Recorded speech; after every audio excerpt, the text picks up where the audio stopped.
Hey kids, when you meet someone, I hope you all are nice and kind to the person. Today we're going to read the 6th story from this book written by Helen Lester and illustrated by Lynn Munsinger called Princess Penelope's Parrot. Princess Penelope's Parrot. Princess Penelope's birthday was always a big occasion, and this year was no exception. Princess Penelope's dress had ruffles on its ruffles on its ruffles. Her presents were fabulous. Roller blades studded with jewels, a bathing suit woven from rare peacock feathers, a 16-wheeler. The cake was 7 layers high and made with genuine llama's butter.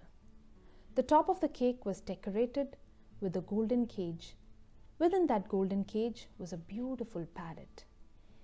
"Gimme!" said Princess Penelope, her mouth stuffed with cake. "Gimme, gimme, gimme!" Quickly her servants stood one on top of the other, plucked the golden cage from the top of the cake, and presented it. "Mine!" said the princess. "Mine, mine, mine!" Dribbling cake crumbs, she zoomed off to her chamber with the cage. Then she waited for the parrot to say something. The parrot said nothing. "Talk, Big Beak!" demanded Princess Penelope. The parrot said nothing. "Speak or I'll rattle your cage!" The parrot said nothing, and Princess Penelope grew annoyed. "Alrighty then, I'll put you on a ball and chain." The parrot looked miserable but said nothing. Gritting her teeth, the princess hissed, "Look, Birdbrain, I'm about ready to pluck your feathers out one by one." Still, the parrot said nothing. Furious, Princess Penelope marched right up to the cage, stared at the parrot, nose to beak, and yelled, "Why don't you just get lost, knothead?" But the parrot did not get lost. It stood in silence, nibbling forlornly on the precious few bird seeds the princess flicked its way. Princess Penelope glared at the parrot, snarling, "Stupid buzzard!" One day, Princess Penelope received a message that young Prince Percival would be stopping by her palace on his way to build sand castles at the beach. Although they had never met before, Princess Penelope had long ago decided that she would marry Prince Percival when she grew up. He was the richest prince in the land. Not just a little rich, but rich, rich, rich. She could just picture herself as Mrs. Prince Percival. She'd have diamonds sparkling from every toe and finger and a crown so heavy it would fold her ears. The most precious of silks would cloak her right up to her royal nose. Maybe her royal nose would have a golden nose ring. She would make hundreds of lists for her servants. Then she'd settle back on her velvet pillows to eat caviar cones and watch a 20-foot TV all day long. But enough dreaming. Now she must get ready to make a fine impression on the prince. She chose her poofiest dress, arranged a new hairstyle, and struggled into her highest heels.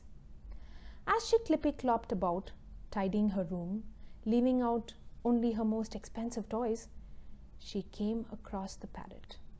"Stupid buzzard," she thought. Would the prince be impressed by this useless bird? Absolutely not, never.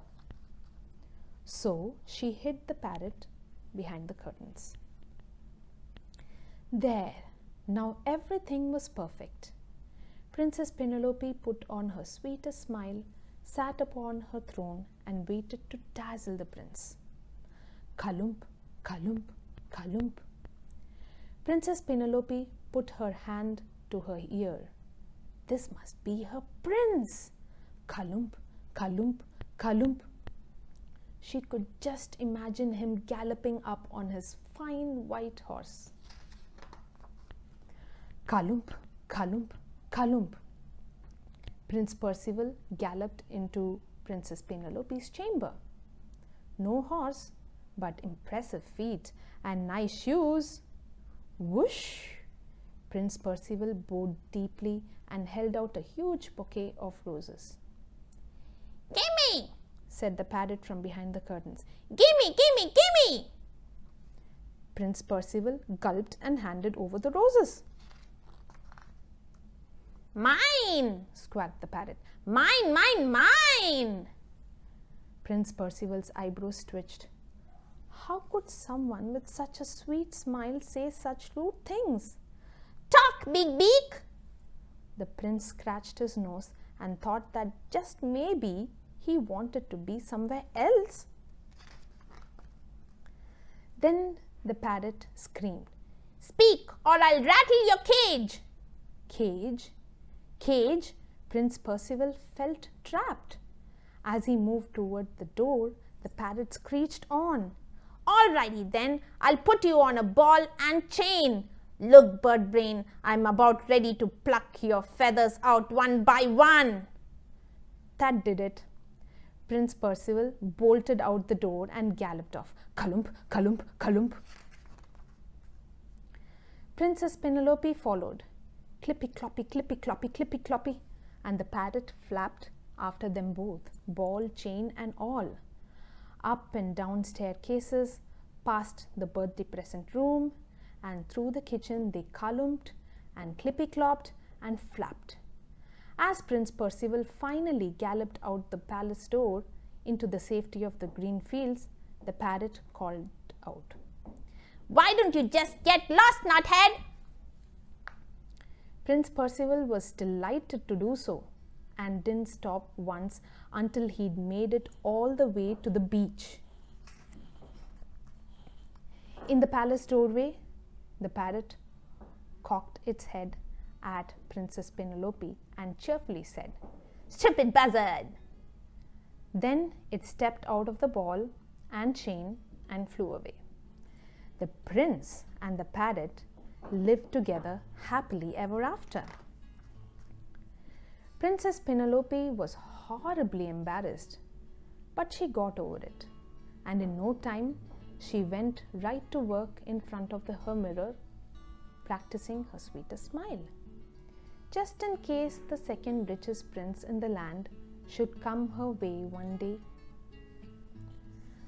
So you see, we should always be careful when we talk, and always be nice and talk nice words only. I'm sure Princess Penelope learned her lesson.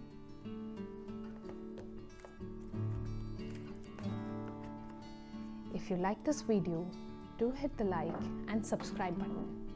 Bye.